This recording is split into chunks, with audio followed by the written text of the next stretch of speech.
அனைவருக்கும் வணக்கம். இன்றைக்கி நம்ம பார்க்க போகிறது கரூரில் விஜய் கூட்டத்தில் நடந்த மரணங்களை பற்றி தான். இன்றைக்கி தமிழ்நாடு ஃபுல்லாக பேசுபொருளாக இருக்கிறதும் மிக கவலையும் துக்கமும் தருகிற ஒரு செய்தியும் அப்படின்னா அதுதான். ஆனால் உண்மையிலேயே இது துக்கப்பட வேண்டியதா இல்லை அதை விட ஒருபடி மேலாக அவமானப்பட வேண்டியதாங்கிறத இந்த பதிவை பார்த்துட்டு நீங்களே முடிவு பண்ணுங்கள். அவமானப்படணுமா இல்லை துக்கப்படணுமா? உண்மையிலேயே குற்றவாளி விஜய்யா இல்லை தமிழ்நாடு அரசா இல்லை நம்ம ஒவ்வொருவருமா அப்படின்னு நம்ம பார்க்க போகிறோம். விஜய் மேலே வைக்கப்படுற குற்றச்சாட்டு எப்படின்னா, அதானது 8:30 மணிக்கு வந்து பேசுகிறேன்னு சொன்ன இடத்துக்கு 2 மணிக்கு மேலே வந்திருக்காரு. மட்டும் இல்லை 12 மணிக்கு வந்து பேசுவேன்னு சொன்ன இடத்துக்கு ராத்திரி 7 மணிக்கு மேலே வந்திருக்கிறாரு அப்படின்னு சொல்கிறாங்க.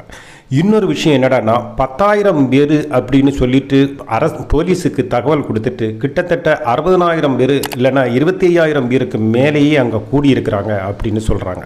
விஜய்யுடைய கால்குலேஷன் அல்லது திட்ட அமைப்புகள் எல்லாமே தப்பு. அவங்க கூட இருந்தவங்க சரியான தகவல்களையோ சரியான அரேஞ்ச்மெண்ட்டுகளையோ செய்யலை, அதனால் வந்த வினை அப்படின்னு சொல்லப்படுது. மட்டுமில்லை, எல்லாத்துக்கும் மேலே விஜய்யுடைய கால நேரத்தை சரியாக ஃபாலோ பண்ணாமல் பல மணி நேரங்கள் காக்க வச்சதுனால மக்களுக்கு தண்ணியும் அது ஒன்றும் கிடைக்காம குழந்தைங்களும் பெண்களும் மற்ற ஆண்களெல்லாம் ஏற்கனவே மிகப்பெரிய சிக்கலுக்குள்ளானாங்க, அவதி விட்டாங்க. விஜய் பேச ஆரம்பிக்கும் போதே சுருண்டு விழுந்தாங்க.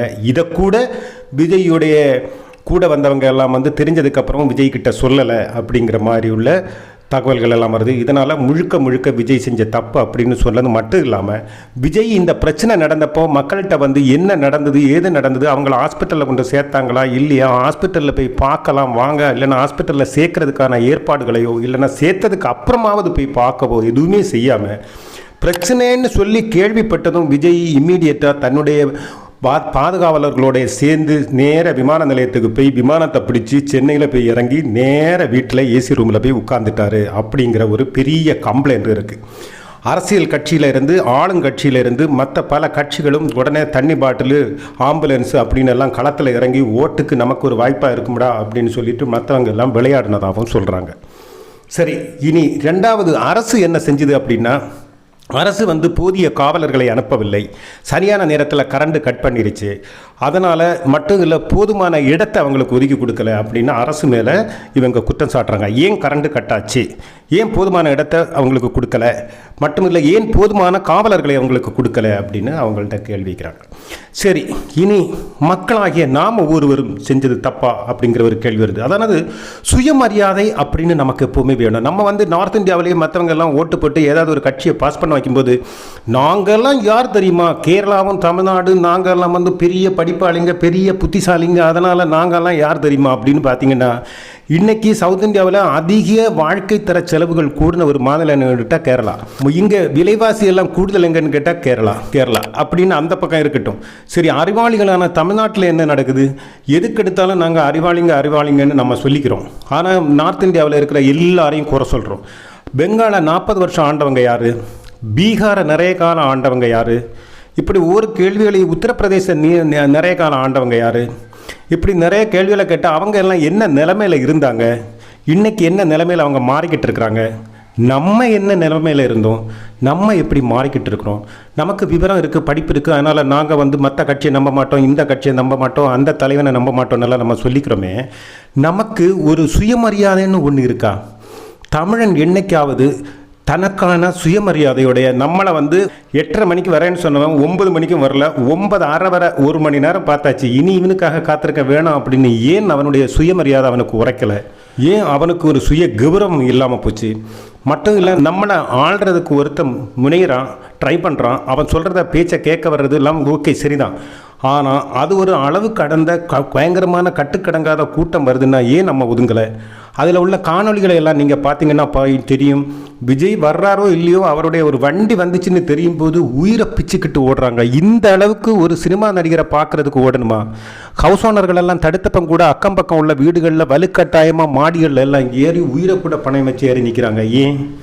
இப்படி பல கேள்விகள் வருது. மட்டும் இல்லை, நம்ம ஒவ்வொருவரும் ஒரு சினிமா நடிகனுக்கு பின்னாடி போக வேண்டியதோ அல்லனா சினிமா நடிகன் தான் நம்மளை ஆளணும்னோ எப்படி இந்த மனோநிலை நமக்கு வந்துச்சு? எப்படி நமக்கு அப்படிப்பட்ட படிப்பறிவு தான் இருக்கா? படிப்பறிவு நமக்கு இதைத்தான் சொல்லி தந்துச்சா? படிப்பறிவுங்கிறது என்ன? உலக அறிவை நம்ம எடுத்துக்கணும், உலகில் என்ன நடக்கிறதுன்னு தெரிஞ்சுக்கணும், அதுக்கு நம்ம எப்படி நம்மளை தகுதியாக்கிக்கணும்னு நினச்சிக்கணும். அந்த நம்மளை எந்த அளவுக்கு நம்ம தகுதியாக்குறவனா மாத்திரமோ அப்போ நம்மளை ஆள்றதுக்கு எப்படிப்பட்ட தகுதியாக நம்ம இருக்கணும்னு நம்ம யோசிக்கணும். படிப்பறிவும் விவரமும் உள்ள ஒருத்தர் நமக்கு ஆட்சி அமைக்கணும், ஆட்சிக்கு வரணும் அப்படின்னு நினைக்கணும், இல்லை நான் தலைவனாக ஏற்றுக்க நினைக்கணும். சினிமா என்கிறது நம்ம ஒவ்வொருவரும் டிக்கெட் எடுத்து சினிமா பார்க்குறோம். அந்த டிக்கெட்லேருந்து கோடிக்கணக்காக சம்பாதிக்கிற ஒரு நடிகன் தான் வாங்கின சொகுசு காரை தான் கட்டுற வரியிலிருந்து இந்த மக்களுக்கு தான் சேவைக்காக அந்த பணம் போக போகுது, திட்டமாகவோ செயல்பாடாகவோ ஏதாவது வழியில் போகுது. அந்த வரியை நம்ம ஒழுங்காக கட்டணும்னு ஒரு நடிகன் பண்ணலை. அப்படிப்பட்ட நடிகன் நம்மளை காப்பாற்றுவான்னு ஏன் நினைக்கிறீங்க? அவன் வரி கட்டலைங்கிறதுக்காக அவனுக்கு 1.5 கோடி ரூபா ஃபைன் கொடுத்தது மாநில உயர்நீதிமன்றம். அப்படின்னா உச்சநீதிமன்றத்தில் போய் நிற்கிறாப்புல, மாநில உயர்நீதிமன்றம் காலந்தாமதமாக எனக்கு ஃபைன் போட்டிருக்கு, அதனால் நான் கட்ட வேணான்னு நீங்கள் சொல்லுங்கள் அப்படின்னு உச்சநீதிமன்றத்தில் போய் நிற்கிற ஒரு ஆள் 5 ரூபாய்க்கு வைத்தியம் 10 ரூபாய்க்கு இட்லின்னு எல்லாம் சினிமாவில் சொல்கிற ஒரு நபர் எப்படி நம்மளை பாதுகாப்பான்னு நீங்கள் நினைக்கிறீங்க? ஏன் இந்த சிந்தனையும் இந்த சுய கௌரவம் மரியாதையெல்லாம் ஒரு தமிழனுக்கு இல்லாமல் போச்சு? உண்மையிலேயே விஜய் குற்றவாளியா? இல்லவே இல்லை. அவர் சின்ன வயசில் சினிமாவில் ஒரு நடிகனாக ட்ரை பண்ணார். அவருடைய அப்பா பணம் இருந்ததுனால கொஞ்சம் முயற்சி பண்ணார். அப்பா ஜெயிக்கலை அப்படிங்கிறதுனால வேறு டைரக்டர்களை எல்லாம் முயற்சி பண்ணார். அதனால் அந்த டைரக்டருடைய திரைக்கதை வசனம் டைரக்ஷனில் கொஞ்சம் கொஞ்சமாக மக்களிடத்தில் இடம் பிடித்த விஜய் கொஞ்சம் முன்னேறி சினிமா உலகத்தை 50 வயசுக்கு மேலே வரைக்கும் ஓட்டிட்டார். இனி வேற யாரோ அவரை இயக்குறாங்க. அந்த இயக்கத்தில் அவங்க அடிப்படையில் திடீர்னு அரசியலில் குதிச்சாரு. அந்த பின்னாடி இருந்து இயக்குற அந்த கூட்டம் என்ன சொல்லுதோ அதன்படி அவர் கேட்குறாரு, அவருடைய வாழ்க்கையை பார்க்குறாரு. அடுத்த கட்டம் அதானது இன்னும் ஒரு 70-80 வயசு வரைக்கும் அடுத்த வாழ்க்கையோட அடுத்த கட்டத்தை எப்படி நகர்த்தணும் அப்படின்னு அவர் முடிவு பண்ணுறாரு. அதுக்கான அஸ்திவாரங்களை போட்டு நகர்றாரு. நம்மளுடைய குடும்பத்துக்கு, இந்த நாட்டுக்கு, நம்மளுடைய பிள்ளைங்களுக்கு, நம்மளுடைய அம்மா அப்பாவுக்கு நம்ம என்ன செஞ்சோம்? நம்ம அதுக்கு என்ன திட்டம் போட்டோம்? நம்மளுடைய எதிர்காலத்துக்கு நம்ம இது என்ன பண்ணணும்? நம்ம கொஞ்சமாவது யோசிச்சோமா? இதில் விஜய்க்கு எங்கே தப்பு இருக்குது? சரி, இனி அரசு என்னதான் இருந்தாலும், அரசு மேலே 1000 குற்றம் சொன்னாலும் குறை சொன்னாலும், அரசு சூழ்ச்சி செய்ததா, அலட்சியம் பண்ணிச்சா, இல்லை அது வேற ஏதாவது பண்ணிச்சாங்கிறதெல்லாம் ஒரு பக்கம் இருக்கட்டும். இனி எந்த கட்சியாக இருந்தாலும், எந்த மதமாக இருந்தாலும், எதாக இருந்தாலும் ஒரு கூட்டம் போட்டதா சொன்னாங்கன்னா அவங்களுக்கு ஆரம்பத்துக்கும் முடிவுக்கும் ஒரு டைம் கொடுக்கணும். அந்த டைமில் இருந்து அந்த தலைவன் வந்தாலும் சரி, தலைவன் வராமல் போனாலும் சரி, அந்த கூட்டத்திலிருந்து அந்த கொடுக்கப்பட்ட டைமில் இருந்து ஒரு 1/2 மணி நேரம் டாலரன்ஸ் முன்ன பின்ன. அதுக்கப்புறம் அதை இம்மீடியட்டாக அந்த கூட்டத்தை கலைச்சாகணும் அடுத்த 1/2 மணி நேரத்துக்குள்ளே. அப்படி அவங்க கலைக்கலைன்னா அந்த கூட்டம் நடத்தினவங்க மேலே எஃப்ஐஆர் கொலை முயற்சி வழக்கையோ இல்லைன்னா மிகப்பெரிய ஒரு தொகையையோ ஃபைனாக போடணும். அப்படி போட்டு இதை ஒரு கட்டுக்குள்ளே கொண்டு வர்றது தான் இனி. சொன்ன சொல்லுப்படி சமயத்துக்கு ஒரு இடத்துக்கு வர முடியாதவன் ஒரு நாட்டை எல்லாம் கட்டி ஆள போகிறானாங்கிற ஒரு கேள்வி பெருசாக இருக்குது. அப்படிப்பட்டவனை எதுக்கு நம்புறீங்கிறது தான் மிகப்பெரிய கேள்வியாக நிற்கிது.